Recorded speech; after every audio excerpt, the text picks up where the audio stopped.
आदाब, मैं हूं खुर्शीद रब्बानी। आप सबका इस्तकबाल है ग्राउंड जीरो में। ग्राउंड जीरो में आज हम बात करेंगे मस्जिद में नमाज अदा करने को लेकर आए सुप्रीम कोर्ट के अहम फैसले की।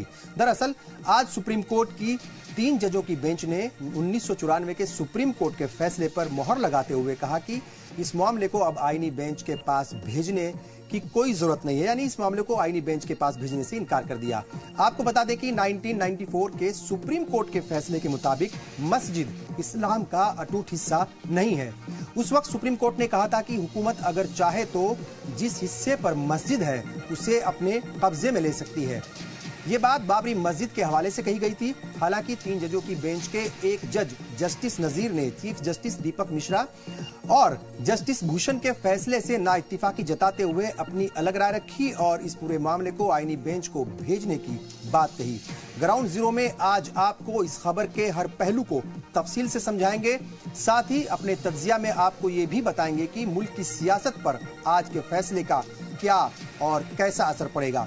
सुप्रीम कोर्ट ने आज बाबरी मस्जिद तनाज़े से जुड़े एक मामले में अहम फैसला दिया। इसमें अदालत उज़्मा ने 1994 के एक फैसले को नजरे सानी के लिए आईनी बेंच के पास भेजने से इनकार कर दिया। इस मौके पर सुप्रीम कोर्ट ने यह भी साफ कर दिया कि अयोध्या तनाज़े पर होने वाले फैसलों पर पिछले किसी भी फैसले का कोई असर नहीं पड़ेगा।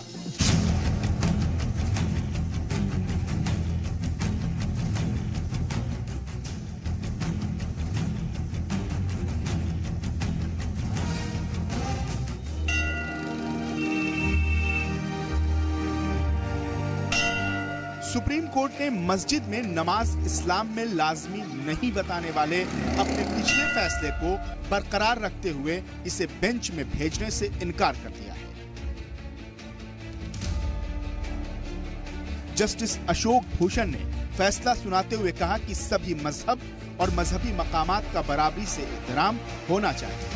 मौर्य हाकिम अशोक के वक्त के दस्तावेजों का हवाला देते हुए कहा कि उसमें भी दूसरे मजाहिब के तई नरमी की बात कही गई है। मस्जिद के बारे में 1994 में 5 जजों की बेंच ने इस्माइल फारूकी के केस में जो फैसला सुनाया था उसके तनाजुर को देखना होगा।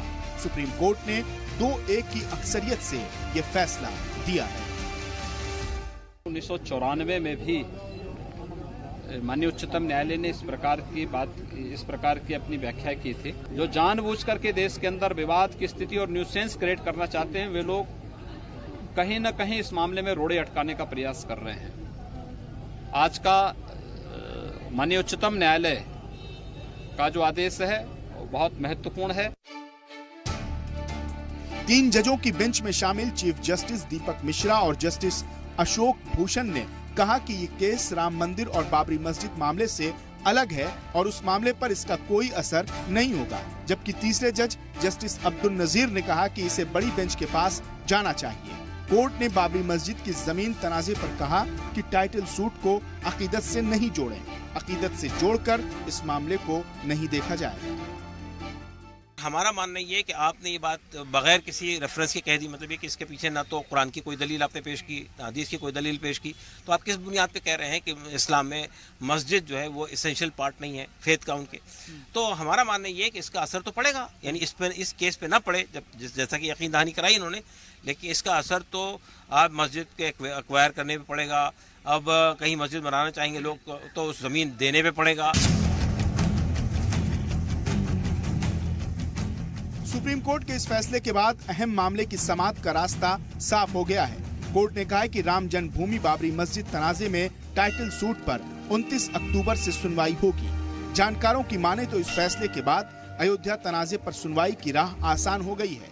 वहीं अदालत उज़्मा के इस फैसले पर सियासी बयानबाजी भी शुरू हो गई है। बीजेपी ने इस फैसले का इस्तकबाल किया है तो all India Muslim personal law board ने कहा है कि एक जज ने हमारे मौक़िफ़ की भी हिमायत की है। बहरहाल तस्वीर 29 अक्टूबर के बाद ही साफ होगी।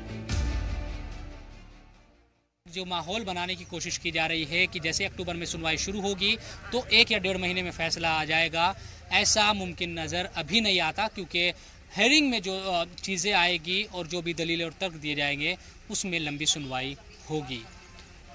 सी मीडिया के लिए दिल्ली से मैं शोएब रजा। सुप्रीम कोर्ट ने आज बाबरी तनाजे से जुड़े एक अहम फैसले पर समाअत की और इस दौरान कोर्ट की 3 जजों की बेंच ने 2-1 से अपने पिछले फैसले को बरकरार रखा। इस फैसले के बाद दोनों फरीकैन ने अपने अपने हिसाब से इस मामले पर रद्द अमल का इजहार किया है। इस सब के बीच आइए एक रिपोर्ट के जरिए आपको इस पूरे मामले के पस मंजर को समझाने की कोशिश करते हैं।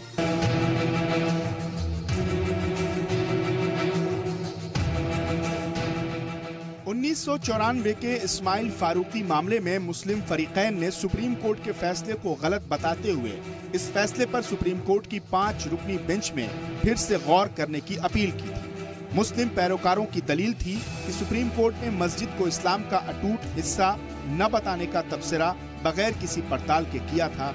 इससे बाबरी तनाजे पर असर पड़ेगा। साथ ही साथ पूरे मुल्क में बनी मस्जिदों पर मालिकाना हक को लेकर सवाल उठ सकते हैं। इसीलिए इस मामले को 5 रुकनी बेंच को सौंपा जाए।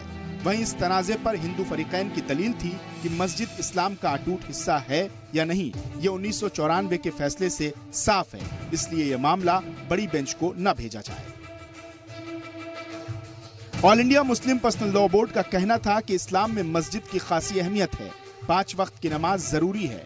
अगर मस्जिद जरूरी नहीं होती तो इतनी तादाद में मस्जिदें नहीं होती। और इन सब के बीच बाबरी मस्जिद तनाजे की मुफस्सल बातचीत की जाए तो 1528 में मुगल बादशाह बाबर के सिपाह सालार मीर बाकी ने इस मस्जिद की तामीर करवाई थी।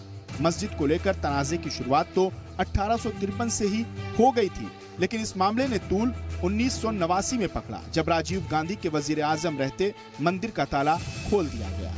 लाल कृष्ण आडवाणी ने 1990 में मंदिर के लिए सोमनाथ से अयोध्या तक रथ यात्रा निकाली, जिसके बाद फिरकावाराना फसादात हुए और 6 दिसंबर 1992 को हजारों कार सेवकों ने अयोध्या पहुंचकर बाबरी मस्जिद को मुनहदिम कर दिया। 30 सितंबर 2010 को इलाहाबाद हाईकोर्ट की लखनऊ बेंच ने इस मामले पर फैसला दिया था कि 2.77 एकड़ की मुतनाज़े जमीन को निर्मोही अखाड़ा, रामलला विराजमान और सुन्नी वक्फ बोर्ड को दिया जाए। सभी फरीकैन ने इस हुक्म को मानने से इनकार कर दिया, जिसके बाद मामला सुप्रीम कोर्ट पहुंच गया। ब्यूरो रिपोर्ट, जी सलाम। ग्राउंड जीरो में आज बात सुप्रीम कोर्ट के उस अहम फैसले की हो रही है जिसमें कोर्ट ने साफ कर दिया है कि मस्जिद में नमाज अदा करना इस्लाम का अटूट हिस्सा नहीं है। दरअसल अयोध्या या फिर बाबरी मस्जिद तनाजा आज भी इस मुल्क का सबसे बड़ा मुद्दा बना हुआ है। लेकिन अगर आप इस मुद्दे को वरक दर वरक उलटने की यानी पन्ना दर पन्ना उलटने की कोशिश करेंगे तो आपको लगेगा, आपको ये जानकारी मिलेगी कि मसला जो है ये मजहबी कम और सियासी ज्यादा नजर आता है। जिस जमीन को लेकर तनाजा पैदा किया गया है, अब वहां मलबा है और उसकी निगरानी करता हुआ रामलला का एक छोटा मंदिर, और इसी जगह राम मंदिर बनाने का बरसों पुराना एक सियासी जमात का वादा भी है। भले ही रामलला की मूर्ति रात के अंधेरे में रखी गई हो, लेकिन मस्जिद को गिराने का या उसे शहीद करने का जो काम था वो सबकी आंखों के सामने हुआ था। आप सब जानते हैं कि 6 दिसंबर 1992 को ये हादसा पेश आया था। जिस पार्टी ने बाबरी मस्जिद गिराने की तहरीक चलाई और अपने इंतखाबी वायदों में अलग अलग तरीके से बाबरी मस्जिद की जगह पर ही राम मंदिर की तामीर का अहद करते रहे, वो लोग अब रियासत और मरकज की हुकूमतों पर काबिज हैं। लेकिन मंदिर की तामीर को लेकर आज भी इस पार्टी के पास सिर्फ वादे और दावे ही हैं, जबकि ये मामला अब सुप्रीम कोर्ट में है। ये बात भी हम सभी जानते हैं कि सुप्रीम कोर्ट ने अदालत के बाहर इस मामले को सुलह और समझौते से हल करने का कई बार जो है वो मशविरा दिया था, लेकिन समाजी और मजहबी तंजीमों के साथ साथ श्री श्री रविशंकर जैसे मजहबी रहनुमाओं की पहल भी यहाँ नाकाम ही साबित हुई। मुस्लिम तंजीमें अदालत के बाहर जो है इस मसले पर बात करने से हमेशा इनकार करती रही। वो ये वादा जरूर करती रही कि अदालत उज़्मा का जो भी फैसला होगा उसे कबूल किया जाएगा। लिहाजा अब अदालत उज़्मा को ही तय करना है कि जो ये प्लाजा जमीन है इस पर मालिकाना हक किसका है, और साथ ही भारत की यानी हिंदुस्तान की साख की हिफाजत का मुश्किल फरीजा भी उसी अदालत उज़्मा के जिम्मे है। सुप्रीम कोर्ट के आज के फैसले के बाद जहां एक तरफ सियासत तेज हो गई है, वहीं जानकार इसे मुस्लिम फरीकैन के लिए एक बड़ा झटका मान रहे हैं। जानकार कह रहे हैं कि सुप्रीम कोर्ट के पिछले फैसले को बड़ी बेंच में भेजने की उनकी मांग नहीं मानी गई, जबकि मुस्लिम फरीकैन का कहना है कि यह फैसला मंदिर मस्जिद पर नहीं था, इसीलिए मुल्क के मुसलमानों पर इस फैसले का कोई असर नहीं पड़ेगा। इस सब के बीच सबसे बड़ा सवाल यह भी है कि सुप्रीम कोर्ट के आज के फैसले के बाद अब आने वाले दिनों में मुल्क की सियासत पर इसका क्या असर नजर आएगा। अब अयोध्या पर सुप्रीम कोर्ट का क्या फैसला आएगा? क्या वहां दोबारा मस्जिद बनाई जा सकेगी या फिर राम मंदिर की तामीर की जाएगी? इन तमाम सवालों के बीच अगर सियासी पार्टियों के इरादों को देखा जाए तो बीजेपी पूरी तरह से राम मंदिर की तामीर के लिए पुरअज़्म नजर आती है। यहां तक कि आरएसएस सरबराह मोहन भागवत कई बार इस बात को कह चुके हैं, ऐलान कर चुके हैं कि वहां राम मंदिर जरूर बनेगा। लेकिन दूसरी तरफ सेक्युलर सियासी जमातों की बात की जाए तो बाबरी मस्जिद की दोबारा तामीर की बात करना तो दूर की बात है, ये जमातें अब इस मसले पर बोलने से भी हिचकिचाती नजर आती हैं। खुद ओवैसी भी जानते हैं कि वो चाहे जितनी भी जोशीली तकरीरें कर लें, कितनी भी कोशिश कर लें, लेकिन बाबरी मस्जिद को फिर से बनाने का अहद पूरा करना अब किसी के लिए भी आसान नहीं है। फिर चाहे ममता बनर्जी हो, लालू प्रसाद यादव हो, मुलायम सिंह यादव की समाजवादी पार्टी हो या फिर कम्युनिस्ट पार्टियों के लीडरान, कोई भी इस मुद्दे पर पहले की तरह अब खुलकर बोलने को तैयार नहीं है। वहीं मुल्क की सबसे पुरानी सियासी पार्टी कांग्रेस तो इसकी जरा भी उम्मीद, यानी कांग्रेस से इसकी जरा भी उम्मीद नहीं की जा सकती, क्योंकि कांग्रेस के जो सरबराह हैं राहुल गांधी अब वो खुद को सबसे बड़ा हिंदू साबित करने में लगे हुए हैं। बहरहाल 29 अक्टूबर से बाबरी तनाज़े पर सुप्रीम कोर्ट के फैसले आने शुरू हो जाएंगे। जाहिर है इन फैसलों को मानना हर हिंदुस्तानी के लिए जरूरी भी है और फर्ज भी। मुझे और पूरी टीम के साथ दीजिए इजाजत। आदाब।